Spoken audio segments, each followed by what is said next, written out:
Erev Shabbat Shalom, everyone, and thanks for joining us. Thanks for tuning in.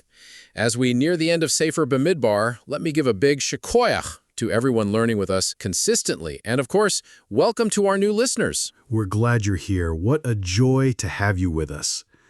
This week, we have two dense and full Torah portions, Matot and Masse'i. It's hot outside, and the calendar is heating up too, as we step into the 9 days leading up to Tisha B'Av. Right. The end of Sefer Bamidbar in these very days casts a strange double feeling. On one hand, we're reading about the end of a long journey through the wilderness and the anticipation of entering the land of Israel. There's this sense of uplift, of hope, of expectation. But at the same time, the month of Av casts a very different atmosphere, one of destruction, exile, galut. I'm glancing over some notes I jotted down for today's conversation, and I can already feel my fingers itching to jump into it with you. I also found myself thinking all week about what we'd talk about, and I happened to come across two short stories that I think are deeply connected to the parsha. Maybe we can start there. Why not? Let's dive in. Thanks. So the first one is actually just a short quote from Rabbi Menachem Mendel of Warka, known as the Silent Rebbe. He lived in Poland about 200 years ago, and the quote, part statement and part prayer, is this: "May we learn to be silent so that we may know how to speak." Wow, that's profound. No wonder they called him the Silent Rebbe. What's the second story? It's a story I heard from my own rabbi, from Harav Zalman Melamed, and it's about his rabbi, Rabbi Tzvi Yehuda HaKohen Cook. When Harav Tzvi Yehuda would walk up a staircase, he would say, "Ani ole," I am ascending. But when he walked down, he would say, "I am going." That's a powerful teaching. Every word intentional. And you know what? I can already see how both of these stories link together. And maybe also to our parasha. Absolutely. We've just come through a sequence of parshiot where speech has caused destruction. The spies spoke slander, falsehood, and defamation about a land flowing with milk and honey, even though it truly was tovah, me'od. Korach spoke the language of division, with slogans and sound bites, cleverly manipulating public opinion, but the passion of his words only highlighted the disconnect between his speech and what was in his heart. Classic, one thing in the mouth, another in the heart. Then we had Bilam, who turned out to be driven by inner corruption. He chose, with free will, the path of cursing and destruction, forgetting that his mouth was not his own. All of this shows that speech can create blessing or curse. And this week we reach a moment where we realize that the power of speech affects not just the individual, but the identity of the nation. Are we a people who create holiness, commitment, and blessing? Or, God forbid, the opposite? But before we speak about speech, I want to return to something Rabbi Melamed once taught. He explained that before one speaks, one must listen, as it says in Mishlei. He who turns his ear away from hearing Torah, even his prayer is an abomination. First, we must listen to the word of Hashem. Only from that place can we then express our desires in speech, even turn to Hashem in prayer. If a person ignores Torah but expects HaKodesh Baruch Hu to listen to him, it just doesn't work. If we listen, then we earn the right to be heard. Wow. I love this opening. It flows perfectly into the beginning of our parasha. He shall not profane his word. Whatever comes out of his mouth, he shall do. This verse elevates speech, not just as a form of expression, but as an active creation, a binding, sacred action. Exactly. Rashi explains, he shall not profane his word, he shall not make his words mundane, chulin. And that word, chulin, is the key. Rashi is telling us, if a person degrades their speech, they degrade their own holiness. Speech isn't just a communication tool, it's a creative force, like the divine word that created the world through 10 utterances. In fact, the Torah describes a corruption of speech in Bereshit using the same term. Then it was begun to call upon the name of God. And Rashi there says, then it was made chulin, profane. That's a surprising and deep connection. And this creative power of speech is also reflected in the second half of the pasuk. Whatever comes out of his mouth shall he do. The entire subject of vows and oaths in this parsha shows us that a person can add new obligations upon themselves just through speech. The words we say can carry legal and spiritual weight. And more than that, they can change reality. That's the essence of Hekdesh, consecrating something through speech. Whether it's a personal vow or dedicating an object or donation, the moment the words are said, reality changes. The object becomes holy, the action becomes forbidden. The spiritual becomes tangible, and all of this happens through speech, not physical action. This shows something profound. Speech isn't nothing. It's very much something. An irresponsible word damages not only one's integrity, but their connection to Hashem. But let's keep going.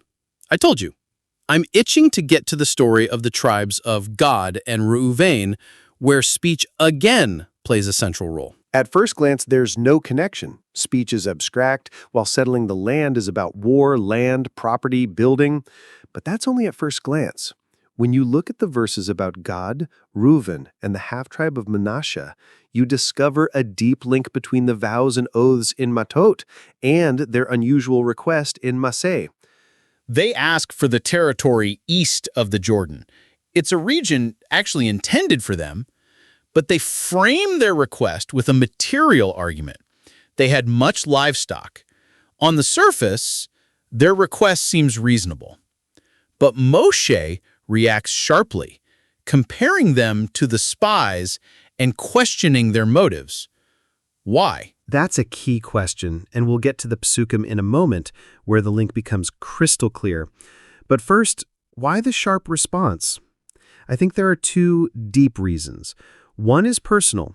Moshe wasn't allowed to enter the land, and here are people who can go in and don't seem to understand what a gift it is.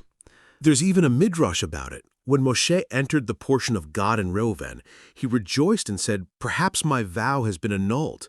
He prayed to be allowed in, and they asked permission to stay out. That's painful. And yet, Moshe doesn't say that out loud. He responds not with personal emotion, but with invoking the sin of the spies. The exile in the desert was the result of their words, and Moshe hears something in the words of Gad and Reuben that echoes that sin. Exactly. Their request comes from a place of convenience. They had much livestock. Their criterion for choosing a portion of the land was functional. Is this good for our flocks? So you're saying Moshe heard something dangerous, not in the content, but in the tone, that their words came from a mindset of, we deserve this, instead of, we've been given this. They were speaking the language of possessions, not the language of purpose. Exactly. Instead of seeing the land as a divine gift, they saw it as something to be claimed through self-interest, a mindset that disconnects a person from awareness of Hashem. And that's precisely the insight of the Sfat Emet. He writes, there was no flaw in the actual place they requested, only in the intention behind it. The land was meant for them, but only if they desired it as a divine gift, not as a real estate solution. That's the same theme from Matot. A person who relies only on themselves, on their own power and their own speech, forgetting that all power and speech are given.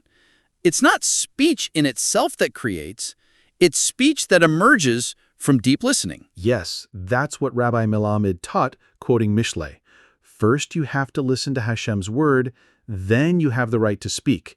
It's not ego-driven speech, but speech rooted in purpose. And now we can read the key pasukim in Moshe's response to them. If you do this, if you go armed before the Lord for battle, and the land is conquered before the Lord, then you shall be clean before the Lord and before Israel.